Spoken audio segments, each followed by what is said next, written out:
بسم اللہ الرحمن الرحیم۔ شروع کرتا ہوں اللہ تعالیٰ کے نام کے ساتھ جو بڑا مہربان نہایت رحم کرنے والا ہے۔ حضرت عبداللہ بن مسعود رضی اللہ عنہ کہتے ہیں کہ رسول اللہ صلی اللہ علیہ وآلہ وسلم نے فرمایا، تم لوگ پہلوان کس کو شمار کرتے ہو؟ لوگوں نے عرض کیا، اس کو جسے لوگ پچھاڑ نہ سکیں۔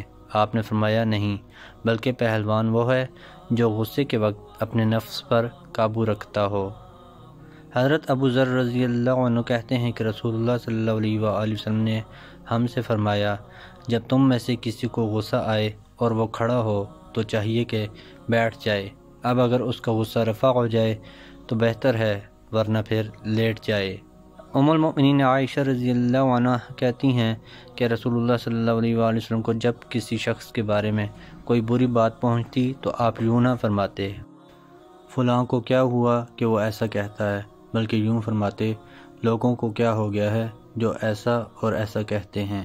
حضرت انس بن مالک رضی اللہ عنہ کہتے ہیں کہ نبی کریم صلی اللہ علیہ وآلہ وسلم نے فرمایا، اللہ تعالیٰ قیامت کے دن دوزخ کے سب سے کم عذاب پانے والے سے پوچھے گا، اگر تمہیں روئے زمین کی ساری چیزیں میسر ہوں تو کیا تم ان کو فدیہ میں اس عذاب سے نجات پانے کے لیے دو گے؟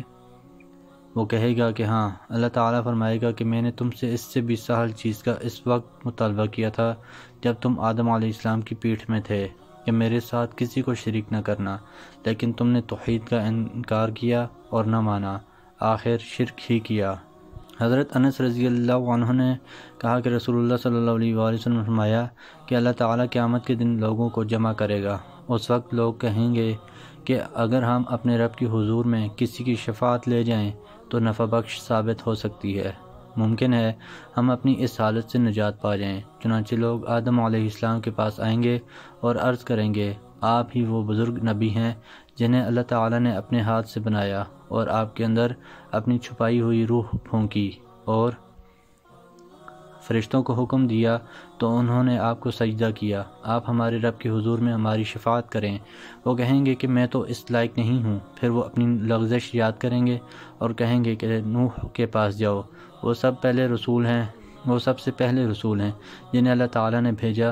لوگ نوح علیہ السلام کے پاس آئیں گے لیکن وہ بھی یہی جواب دیں گے کہ میں اس لائق نہیں ہوں۔ وہ اپنی لغزش کا ذکر کریں گے اور کہیں گے کہ تم ابراہیم کے پاس جاؤ جنہیں اللہ تعالیٰ نے اپنا خلیل بنایا تھا۔ لوگ ان کے پاس آئیں گے لیکن یہ بھی کہیں گے کہ میں اس لائق نہیں ہوں، اپنی خطا کا ذکر کریں گے اور کہیں گے کہ تم لوگ موسیٰ کے پاس جاؤ جن سے اللہ تعالیٰ نے کلام کیا تھا۔ لوگ موسیٰ علیہ السلام کے پاس جائیں گے لیکن وہ بھی یہی جواب دیں گے کہ میں اس لائق نہیں ہوں، اپنی خطا کا ذکر کریں گے اور کہیں گے عیسیٰ علیہ السلام کے پاس جاؤ۔ لوگ عیسیٰ علیہ السلام کے پاس جائیں گے لیکن یہ بھی کہیں گے کہ میں اس لائق نہیں ہوں، محمد صلی اللہ علیہ وآلہ وسلم کے پاس جاؤ، کیونکہ ان کے تمام اگلے پچھلے گناہ معاف کر دیے گئے ہیں۔ چنانچہ لوگ میرے پاس آئیں گے، اس وقت میں اپنے رب سے شفاعت کی اجازت چاہوں گا اور سجدے میں گر جاؤں گا۔ اللہ تعالیٰ جتنی دیر تک چاہے گا مجھے سجدے میں رہنے دے گا۔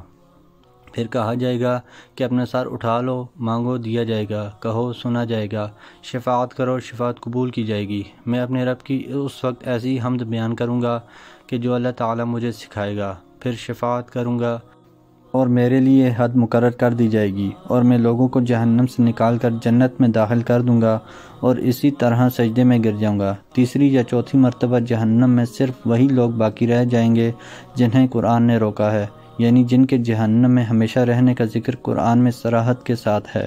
قتادہ رحمہ اللہ اس موقع پر کہا کرتے کہ اس سے وہ لوگ مراد ہیں جن پر جہنم میں ہمیشہ رہنا واجب ہو گیا ہے۔ عمران بن حسین رضی اللہ عنہما نے بیان کیا کہ نبی کریم صلی اللہ علیہ وآلہ وسلم نے فرمایا، ایک جماعت جہنم سے محمد صلی اللہ علیہ وآلہ وسلم کی شفاعت کی وجہ سے نکلے گی اور جنت میں داخل ہوگی، جن کو جہنمین کے نام سے پکارا جائے گا۔ حضرت ابو ہریرہ رضی اللہ عنہ نے بیان کیا کہ نبی کریم صلی اللہ علیہ وآلہ وسلم نے فرمایا، جنت میں جو بھی داخل ہوگا اسے اس کا جہنم کا ٹھکانہ بھی دکھایا جائے گا کہ اگر نافرمانی کی ہوتی تو وہاں اسے جگہ ملتی تاکہ وہ اور زیادہ شکر کرے، اور جو بھی جہنم میں داخل ہوگا اسے اس کا جنت کا ٹھکانہ بھی دکھایا جائے گا کہ اگر اچھے عمل کیے ہوتے تو وہاں جگہ ملتی تاکہ اس کے لیے حسرت و افسوس کا باعث ہو۔ حضرت ابو ہریرہ رضی اللہ عنہ نے بیان کیا کہ میں نے رسول اللہ صلی اللہ علیہ وآلہ وسلم سے عرض کیا، یا رسول اللہ، قیامت کے دن آپ کی شفاعت کی سعادت سب سے زیادہ کون حاصل کرے گا؟ نبی کریم صلی اللہ علیہ وآلہ وسلم نے فرمایا کہ اے ابو ہریرہ، میرا بھی خیال تھا کہ یہ حدیث تم سے پہلے اور کوئی مجھ سے نہیں پوچھے گا، کیونکہ حدیث کے لینے کے لیے میں تمہاری بہت زیادہ حرص دیکھا کرتا ہوں۔ قیامت کے دن میری شفاعت کی سعادت سب سے زیادہ اسے حاصل ہوگی جس نے کلمہ لا الہ الا اللہ خلوص سے دل سے کہا۔ محترم دوستو، اللہ تعالیٰ سے دعا ہے اللہ تعالیٰ ہمیں ان حدیث پر عمل کرنے کی توفیق عطا فرمائے، اللہ تعالیٰ ہمیں ہمیشہ سچ بولنے اور حق بات کہنے کی توفیق عطا فرمائے، اللہ تعالیٰ ہمیں دونوں جہانوں میں کامیابیاں عطا فرمائے، آمین۔ جزاکم اللہ خیرا کثیرا، والسلام علیکم ورحمۃ اللہ وبرکاتہ۔